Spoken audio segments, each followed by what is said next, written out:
Your cholesterol is within normal range. Maybe you got here by watching your diet. Maybe you're swallowing a pill or three. Maybe it's a little bit of both. The point is, you've got here. High fives all round and congratulations. You're winning the war against cholesterol. And you're not the only one. In fact, according to official stats released by the American National Center for Statistics, the war on cholesterol is being won. The number of Americans with high cholesterol has been gradually falling for the past 20 years, thanks to cholesterol-lowering meds. Officially, you are less likely to die as a result of heart disease. Despite all the advances in technology and the lower cholesterol levels, in the US, the number of people dying of heart disease is still staggeringly high.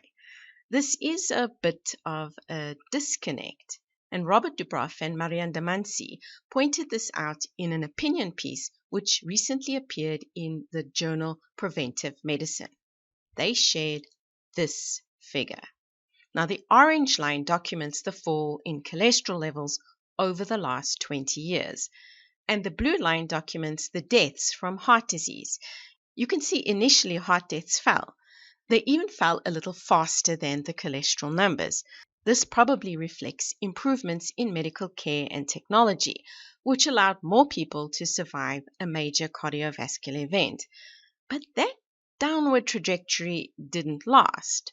The curve did a U-turn around 2010.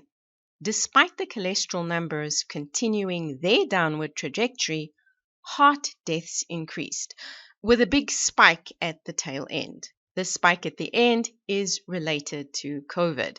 The graph certainly will make you sit up and take notice. It got my attention. It's enough to suggest there is something not quite right with the hypothesis that cholesterol causes heart disease.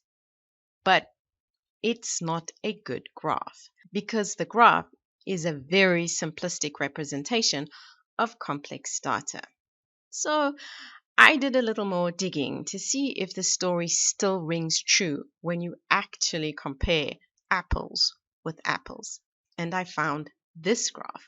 It's from a publication looking at recent trends in cardiovascular disease deaths. It confirms the war against cardiovascular disease has not been won. The data shows mortality from all cardiovascular disease subtypes has plateaued in the last couple of years. It really hasn't increased, but it also hasn't decreased either. The detailed analysis of the heart disease deaths shows deaths from heart failure have increased, and disturbingly, that mortality among the younger age groups has also increased.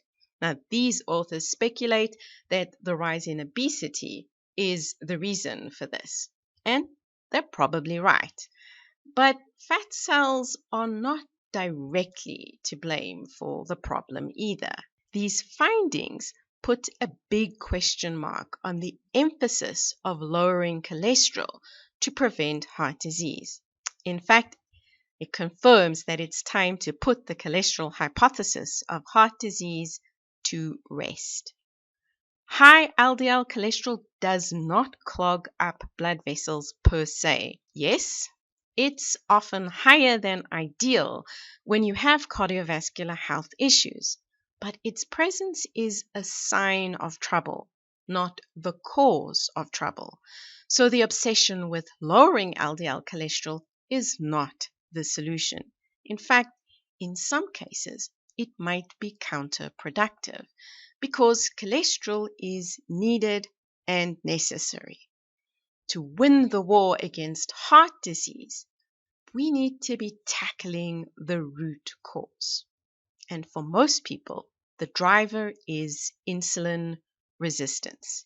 And it's also the driver for many cases of obesity, not all.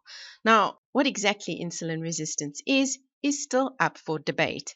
But by definition, it describes the phenomenon that the person's response to insulin is inappropriate, especially at night. Instead of settling in for the night to get some shut-eye, Beta cells are churning out bucketfuls of insulin, and this circulating insulin creates trouble.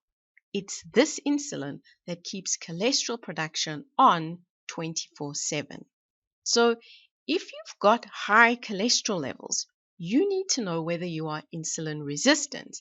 And if you are, take aim at insulin rather than cholesterol. So, how do you know? Well, there isn't a single blood test that can tell you if you're insulin resistant. But insulin resistance does leave clues, and it's associated with many, if not all, of the so-called lifestyle diseases. If you're not sure of your insulin status or would like a little help bringing your cholesterol down using biology rather than pharmacology, then sign up for a body audit. You can find a link in the description below. If you're a do-it-yourself kind of person, then visit the cholesterol library page on the Better Body Chemistry blog to dive into more of the cholesterol science. The stories all come from scientific journals, but I've done my best to make them accessible so you don't need a PhD to get it. And talking about references, here are the references that I've used to tell today's story. Before you leave, be sure to subscribe to our channel so you catch future episodes of Better Body Chemistry TV. And thank you so much for watching. I'll see you next time. Remember, small things can make a big difference to your health.